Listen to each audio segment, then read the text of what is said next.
வேண்டும். திமுகவை போல் பொதுமக்களுக்கும் இந்த நாட்டு மக்களுக்கும் இளைஞர் இல்லாமல் நாம் மக்கள் பணி செய்யக்கூடியவர்கள். ஆகையால் அனைவரும் இந்த பகுதிக்கு வருமாறு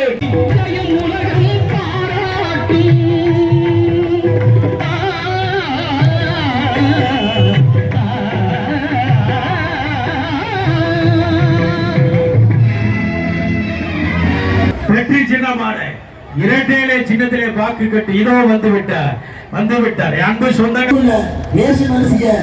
கடத்தி விற்பவன் கனிமொழி கருணாநிதி அவர்களோட புகைப்படம் எடுத்து கம்பீரமாக சுட்டிக் கொண்டிருப்பார். அருமை சொந்தங்களே, நன்றாக புரிந்து கொள்ள வேண்டும்.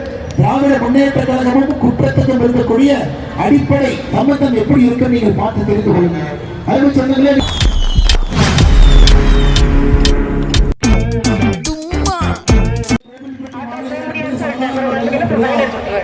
இந்தியாவிற்கு இங்கிருந்து தீப்பெட்டி தொழிற்சாலை, இங்கிருந்து நீங்களுடைய கடலை விட்டால் இதெல்லாம் கூட இங்கிருந்து நம்முடைய கடினமான உழைப்புக்கு சாட்சியாக நின்று கொண்டிருக்கிறது. அறுவை சொந்தங்களே, அது மட்டும் இல்ல, எப்படி மத்திய அரசு கோவில்பட்டி மக்களோடு தொடர்ந்து நின்று கொண்டிருக்கின்றோம் என்று உங்களுக்கு தெரியும். தீப்பெட்டியை பொறுத்தவரை ஜிஎஸ்டியில அண்ணன் கடம்பூர் ராஜ் அவர்கள் நம்முடைய பாரதிய ஜனதா கட்சியுடைய தலைவர்கள் கொண்டதெல்லாம் சேர்ந்து கடம்பூர் ராஜ் அவர்கள் மத்திய நிதியமைச்சர் பேசி 18% என்ற ஜிஎஸ்டி வரி முதல்ல 12க்கு கொண்டு வந்து 12 5% இந்திய அளவிலுடைய தீப்பெட்டி தொழிற்சாலைகளுடைய அருமை சொந்தங்களெல்லாம் உங்களுடைய வாழ்வாதாரத்தை காப்பாற்றுவதற்கு முழுமையாக இங்கே பாடுபட்டிருக்கிறார். அருமை சொந்தங்களே, அது மட்டும் இல்ல, நம்முடைய கோவில்பட்டியினுடைய கடலை பெட்டாய்க்கு இன்னைக்கு மத்திய அரசுடைய ஜிஐ என்று சொல்லக்கூடிய ஜிஐ டேக் இந்த பகுதியினுடைய பெருமையை உலகம் முழுவதும் பறைசாற்றுவதற்காக கோவில்பட்டியினுடைய கடலை மிட்டாய்க்கு ஒரு மத்திய அரசுடைய ஒரு கலாச்சாரங்களாக ஜிஐ டேக் அருமை சொன்னாங்க.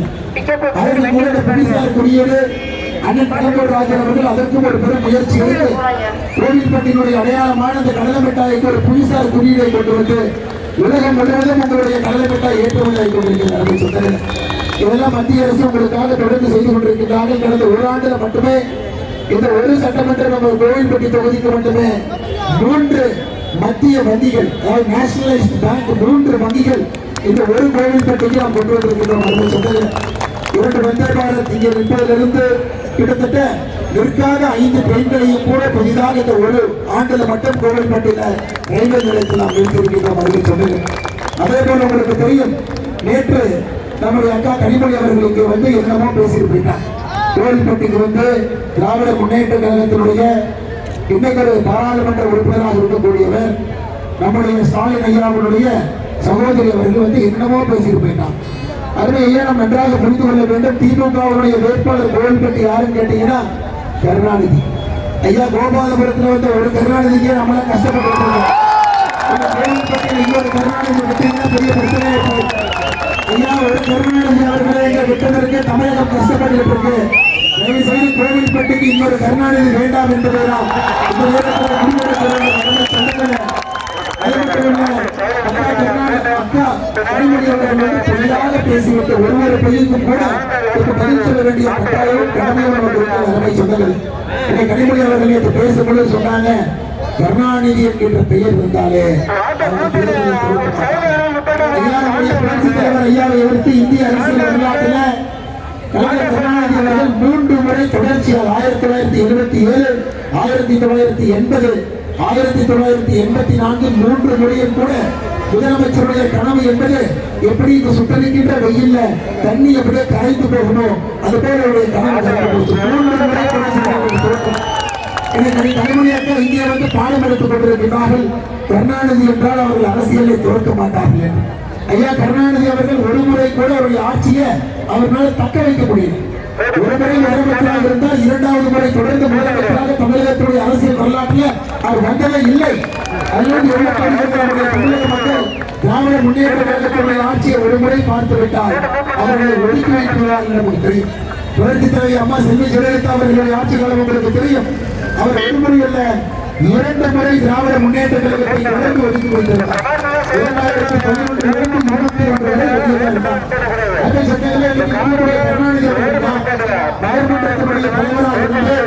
நிர்வாக சீர்கேட்டிற்கு மொத்த இலக்கணமாக இருக்கக்கூடிய ஒரு மனிதன்.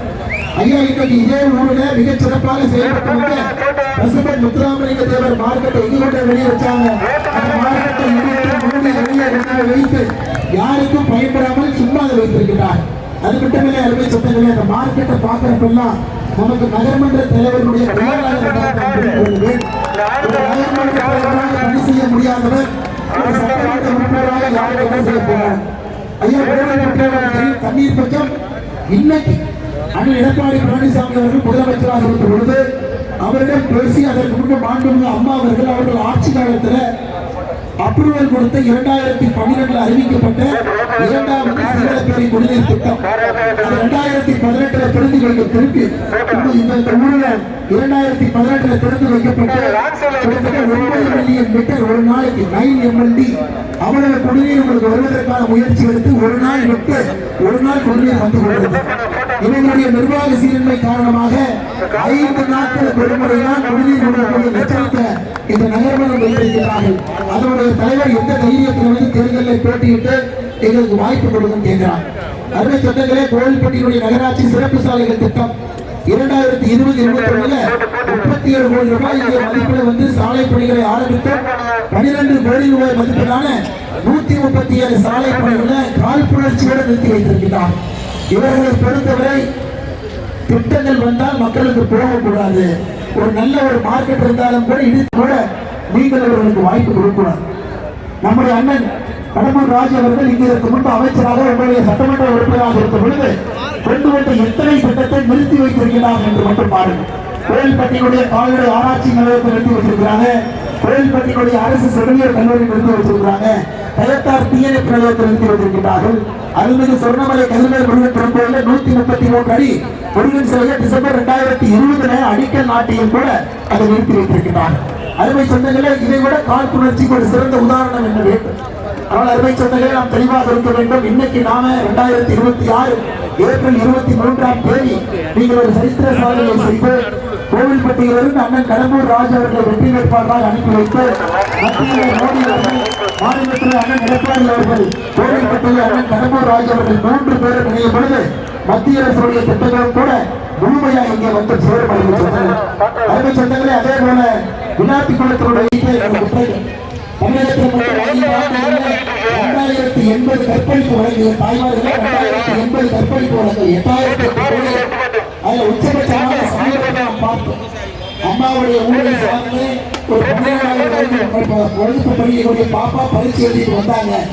வீட்டில் கழிப்பறை வசதி இல்லாத தோட்டத்துக்கு போனாங்க. அவர்களை கைவர்கள் பாலியல் வன்கொடுமை செய்து காவல்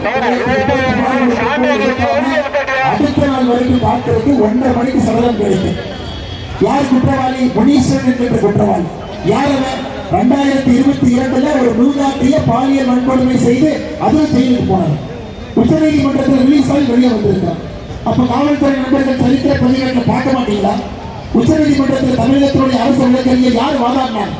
ஐயா, தமிழகத்தினுடைய சட்டம் ஒழுங்கத்துடைய லட்சணம் எப்படி இருக்குன்னா, விளையாட்டு குளத்தில் நம்முடைய அக்கா எங்கே போட்டியிடுகிறார்களோ அந்த ஊரினுடைய சட்டம் ஒழுங்கு லட்சணத்தை நாம் பார்த்து கொண்டிருக்கின்றோம். அருமை சொந்தங்களே, இன்னைக்கு பெண்களுக்கு எதிரான குற்றங்களை நாம் நிறுத்த வேண்டும். பெண்களுடைய வாழ்வாதாரத்தை உயர்த்த வேண்டும்.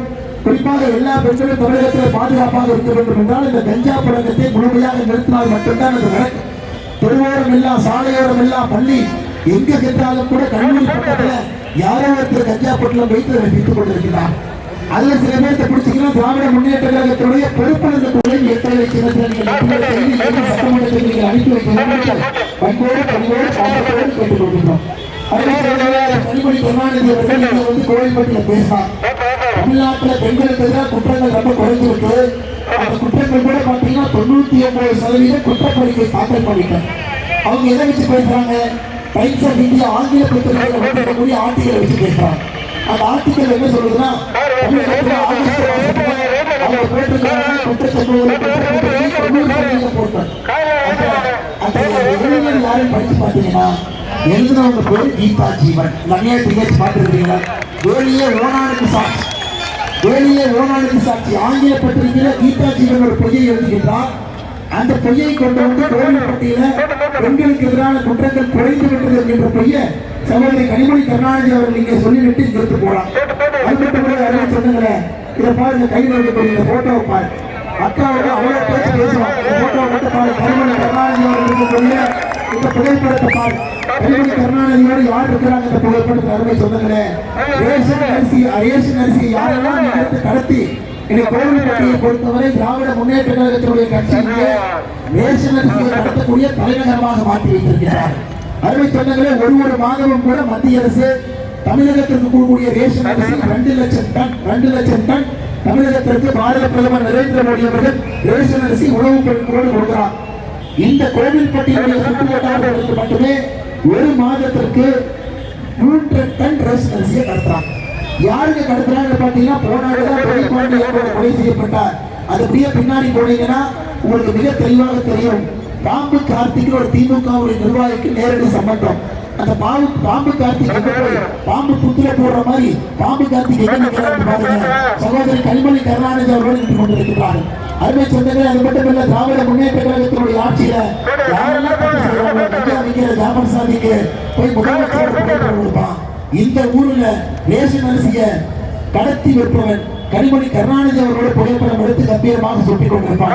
அருமை சொந்தங்களே, நன்றாக புரிந்து கொள்ள வேண்டும். திராவிட முன்னேற்ற கழகமும் குற்றத்துக்கும் இருக்கக்கூடிய அடிப்படை சம்பந்தம் எப்படி இருக்கு நீங்கள் பார்த்து தெரிந்து கொள்ளுங்க. அருமை சொந்தங்களே, நீங்க மத்திய அரசு கனிமொழி கருணாநிதி முத்ரா திட்டத்தில் 6077 கோடி கொடுத்திருக்கிறோம். பிரதம மந்திரியினுடைய 6000 ரூபாய் விவசாயிகளுக்கு வருடம் கொடுக்கக்கூடிய திட்டத்தில் இந்த ஒரு மாவட்டத்தில் மட்டுமே 48,800 விவசாயிகள் மக்கள் மருந்தகங்கள் ஓடி மக்கள் மருந்தகங்கள் 22 பேசிக்கிட்டே போலாம். அதனால கனிமொழி கருணாநிதி குருடா இல்லைன்னா பாக்குறீங்களா?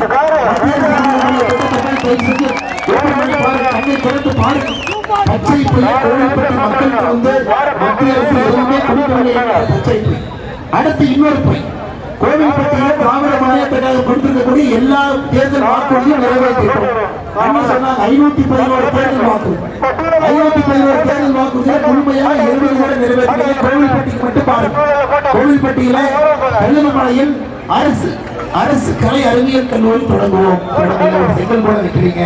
கோவில்பட்டி தொழிற்பேட்டை விரிவுபடுத்துவோம். 8 வாக்குறுதியும் கூட கோவில்பட்டிக்கு கொடுத்து திராவிட முன்னேற்ற கழகம் நிறைவேற்ற அனைத்து இந்திய அண்ணா திராவிட முன்னேற்ற கழகத்துடைய ஆட்சி காலத்தில் கொண்டு வந்த திட்டத்தையும் நின்றான். இதை விட மோசமான ஒரு கும்பலை எங்கேயாவது பார்த்திருப்போமா? அறுவை சொந்தங்களே, நீங்க மத்திய அரசு கோவில்பட்டியோடு தொடர்ந்து துணை நிற்குது. பட்டாசு தொழிற்சாலையிலிருந்து எத்தனையோ விஷயங்களுக்கு மத்திய அரசு உங்களோடு இருக்கணும். நம்முடைய நிதியமைச்சர் அம்மா பாசத்தோடு கருணையோடு அதுவும் குறிப்பாக கடம்பூர் ராஜா அவர்கள் மீது அதிக பாசத்தோடு இருப்பவர் நம்முடைய நிதியமைச்சர். அவர் எப்பொழுது என்ன கேட்டாலும் கூட எனக்கு தெரியும், இல்லை என்று சொல்லியவே கிடையாது. பல நிகழ்ச்சிகளுக்கு பாரதிய ஜனதா கட்சி ஒரு பக்கம் கூப்பிடுவோம், அண்ணன் கடம்பூர் ராஜா ஒரு பக்கம் கூப்பிடுவாரு. அந்த கடம்பூர் ராஜா கட்ட கூப்பிட்டு வந்துருவார் நம்முடைய விமர்சிக்கிறாங்க. அந்த அளவுக்கு செல்வாக்கு அவருக்கு இருக்கிறது.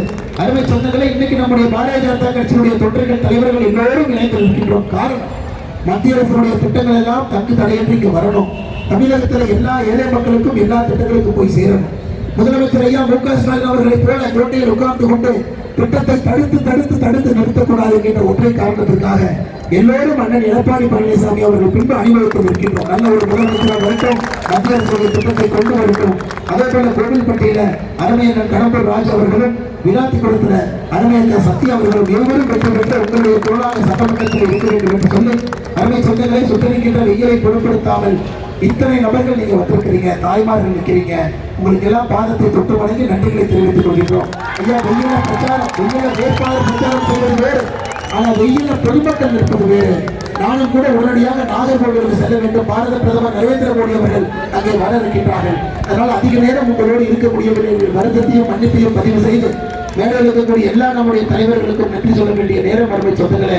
நம்முடைய பாரதிய ஜனதா கட்சியுடைய மாவட்ட தலைவர் சரவணகிருஷ்ணன் அவர்கள், வேல்ராஜ் அவர்கள், ஸ்ரீனிவாசன் ராமூர்த்தி, வெங்கடேசன் சென்னகேசன் அவர்கள், மண்டல் தலைவர்கள் ஜீவகண்ணன், மகாலட்சுமி, காளிதாசன், ராமபாண்டியன், சதீஷ்குமார் அவர்கள், எல்லா நம்முடைய பாரதிய ஜனதா கட்சியுடைய ஆற்றல் மிகுந்த தலைவர்கள், தொண்டர்கள், அதே போல நம்முடைய அனைத்து இந்திய அண்ணா திராவிட முன்னேற்ற கழகத்தினுடைய நகரச் செயலாளர் அருமையண்ணன் விஜயபாண்டியன் அவர்கள், கோவில்பட்டியுடைய ஒன்றிய செயலாளர் அன்புராஜ் அழகர்சாமி அவர்கள், தமிழ் மாநில காங்கிரசுடைய மாவட்ட தலைவர் ராஜகோபால் அவர்கள், அம்மா மக்கள் முன்னேற்ற கழகத்தினுடைய மாவட்ட செயலாளர் கூடலூர் பாண்டியன் அவர்கள், பாட்டாளி மக்கள் கட்சியுடைய மாவட்ட செயலாளர் அண்ணன் வேல்சாமி அவர்கள், தமிழக மக்கள் முன்னேற்ற கழகத்தினுடைய மாவட்ட செயலாளர் பாபு அவர்கள், மிக முக்கியமாக அருமை சொந்தங்களே, பொதுமக்கள் உங்களுக்கு, தாய்மார்களுக்கு உங்களுக்கு, இளைஞர்களுக்கு உங்களுக்கு, பெரியோர்களுக்கு உங்களுக்கு நன்றி கலந்த வாழ்த்துக்களை வணக்கங்களை தெரிவித்து மறந்து விடாதீர்கள், இறந்தும் மறந்து விடாதீர்கள். ஏப்ரல் 23ஆம் தேதி கோவில்பட்டியில் விழாத்திக்குளத்தில் நம்முடைய வெற்றி சின்னத்திற்கு இரட்டை சின்னத்திற்கு நீங்கள் வாக்களித்து வெற்றி பெற செய்ய வேண்டும் என்ற கோரிக்கை கோவில்பட்டி நகராட்சி 20வது வார்டு நகர்மன்ற உறுப்பினர் அண்ணன் விஜயகுமார் அவர்களுக்கு நன்றி கொடுத்து வாய்ப்பு கொடுத்து எல்லோருக்கும் நன்றி தெரிவித்து என்னுடைய உரையை முடித்துக் கொள்கின்றேன். நன்றி, வணக்கம். பாரத் மாதா கி.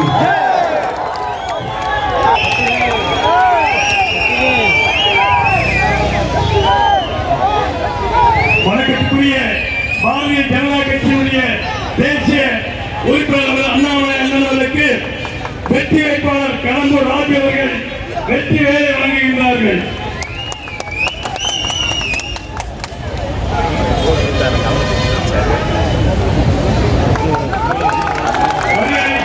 அண்ணாமலை அவர்கள் நமது வெற்றி வேட்பாளர் கடம்பூர் ராஜு அவர்களுக்கும் விழாத்திற்குரிய வெற்றி வேட்பாளர் சகோதரி சத்யா அவர்களுக்கும் காலை அணித்து வாக்குகளை தெரிவித்துக் கொள்கிறார்கள்.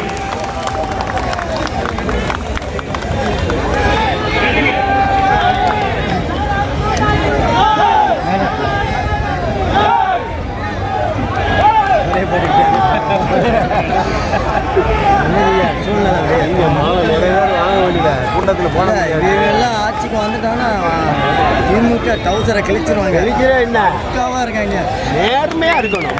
இப்போ நேர்மையாக இல்லாமல் இருக்கு. பாம்பேலேருந்து வந்திருக்கேன். அண்ணாமலையை ஒதுக்கி வச்சதுனால நோட்டாக்கு போடணும்னு வந்தோம். இப்போ ஏடிஎம்கே விழாக்கள் வந்து வெரி குட் வெரி குட். ஆமாம், வீட்டில் தேர்தல் ஓடியாங்க மார்க்கெட்டுக்கு முக்கியம்.